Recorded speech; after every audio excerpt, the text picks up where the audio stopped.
Assalamualaikum warahmatullahi wabarakatuh. Selamat pagi anak-anak. Sehat semuanya? Alhamdulillah sehat ya. Nah baik, sebelum memasuki pelajaran, silakan Rifki dipimpin doanya.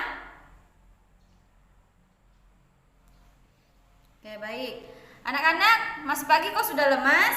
Ayo coba kita tepuk semangat dulu. Tepuk semangat. Semangat.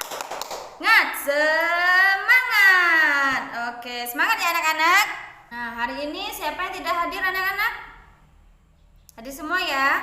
Oke, kita nyanyi dulu ya anak-anak. Maaf dan minta tolong. Permintaan tolong, oke? Yuk, 1, 2, 3. Kalau kau ada salah bilang apa? Maaf. Kalau kau ada salah bilang apa?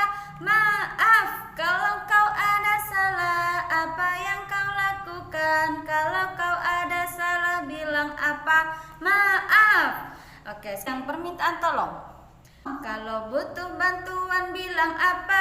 Tolong. Kalau butuh bantuan, apa yang kau lakukan? Kalau butuh bantuan bilang apa? Tolong. Oke. Baik anak-anak, sebelum memasuki pelajaran, Ibu akan menyampaikan tujuan pembelajaran pada hari ini. Pertama, siswa dapat mengungkapkan permintaan maaf dan kata tolong. Yang kedua, siswa dapat mengucapkan kata permintaan maaf dan tolong. Yang ketiga, siswa dapat mempraktekkan ungkapan kata permintaan maaf dan tolong di dalam kelas bersama teman-teman. Anak-anak, coba kalian buka di halaman 59. Di situ ada teks bacaan permintaan maaf dan tolong. Nah, silakan dibaca dulu ya anak-anak.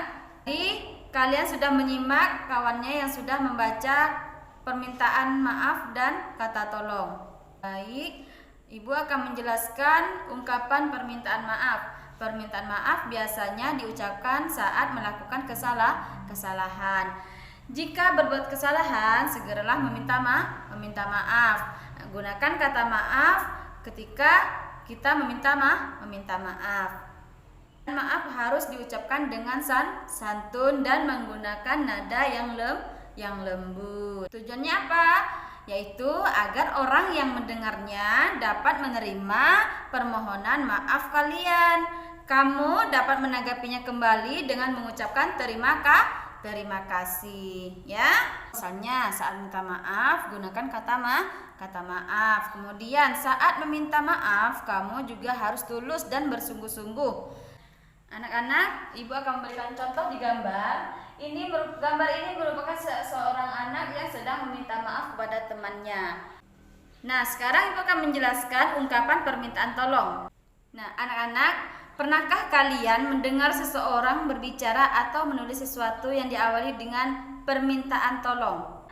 Nah, kata tolong memiliki makna bantu atau minta bantuan. Jadi, ungkapan permintaan tolong ini kita ucapkan ketika membutuhkan bantuan orang lain. Minta tolong sebaiknya diungkapkan dengan kalimat yang sopan dan halus agar permintaan kita disetujui oleh orang yang dimaksud. Selain itu, setelah mengucapkan kalimat permintaan tolong, kita juga sebaiknya mengucapkan terima kasih. Hal ini penting kita lakukan sebagai bentuk penghargaan dari kita kepada orang yang telah menolong kita. Tolong menolong bertujuan agar beban atau kesulitan pada seseorang bisa berkurang. Tolong menolong sendiri merupakan salah satu amanat Pancasila. Nah, sehingga baik untuk kita terapkan dalam kehidupan sehari-hari. Nah, sekarang coba kalian lihat pada gambar ini. Kata itu atau ditolong dengan mengobati lukanya. Gimana anak-anak? Apa sudah mengerti?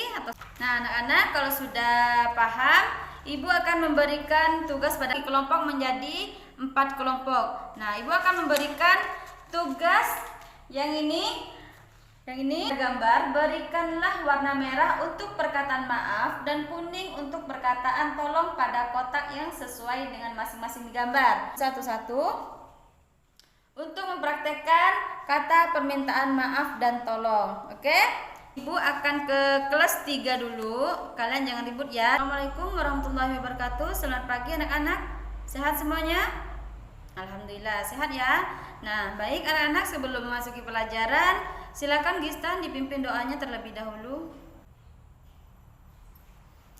Anak-anak, tujuan pembelajaran kita pada hari ini yaitu melaksanakan norma yang berlaku di masyarakat. Manusia dikatakan baik apabila dia selalu menaati aturan-aturan yang berlaku di masyarakat. Sebaliknya, manusia sering dikatakan melakukan hal-hal yang tidak baik karena mereka sering melanggar aturan yang berlaku di masyarakat. Manusia yang lebih banyak melakukan hal-hal yang tidak baik itu biasanya merugikan orang lain, dan tanpa disadari mereka sudah merugikan dirinya sendiri. Jadi, aturan yang mengatur tingkah laku manusia itu disebut norma. Norma yang berlaku di masyarakat itu bermacam-macam, diantaranya yang pertama norma agama, yang kedua norma sosial, yang ketiga norma kesopanan, dan yang keempat norma hukum. Norma agama adalah suatu aturan yang mengatur hubungan manusia dengan Tuhan dan mengatur tingkah laku manusia dengan sesama yang berdasarkan pada ajaran. Agama adalah menyempurnakan manusia untuk menjadikan orang yang baik dan selalu menjauhi hal-hal yang buruk. Yang kedua, norma kesusilaan adalah petunjuk hidup yang berasal dari hati nurani dan akhlak manusia yang bertujuan untuk membentuk manusia lebih baik. Yang ketiga, norma kesopanan. Norma kesopanan adalah aturan yang didasarkan pada aturan tingkah laku yang berlaku di masyarakat. Nah, contohnya tidak duduk di atas meja, kemudian ketika lewat di depan lebih tua harus bungkukkan badan. Nah, yang keempat itu norma hukum. Nah, norma hukum itu adalah aturan yang berisi perintah dan larangan yang mengatur tata tertib dalam suatu masyarakat atau negara. Norma hukum berasal dari undang-undang yang dibuat oleh pemerintah. Norma hukum juga berlaku di Indonesia yang terangkum dalam Kitab Undang-Undang Hukum Pidana atau KUHP.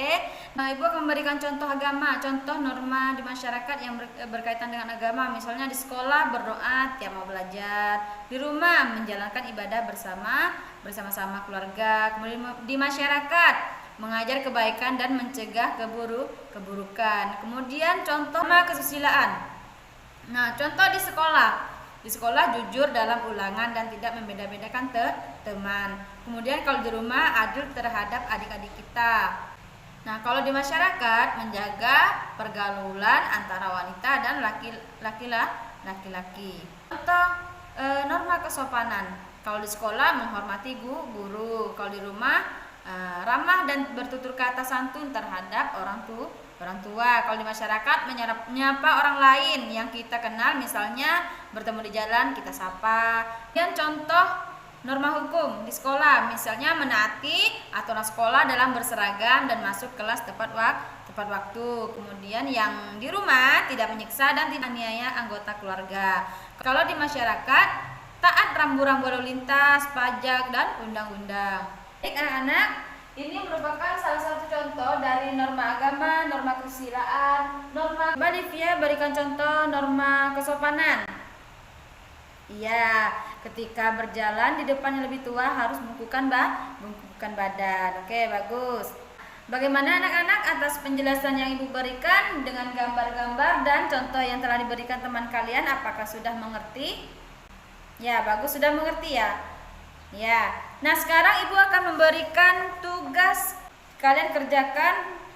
Ibu akan ke kelas 2 terlebih dahulu. Baik, sudah maju semuanya ya. Kita melakukan kesalahan, kita harus meminta maaf. Kemudian ketika kita butuh bantuan, kita minta tolong, dan minta tolong itu harus menggunakan kalimat yang sopan. Baik anak-anak, silakan dikumpulkan lembar kerjanya, karena akhiri dulu dengan dia. Rifki dipimpin doanya. Oke, Ibu ucapkan terima kasih. Assalamualaikum warahmatullahi wabarakatuh. Nah, anak-anak kelas 3, apa sudah selesai tugasnya? Baik, silakan dikumpulkan. Dan sekarang udah bel berbunyi. Silakan ganti pakaian kalian dengan pakaian olahraga. Silakan dipimpin Gistan. Baik, Ibu ucapkan terima kasih. Assalamualaikum warahmatullahi wabarakatuh.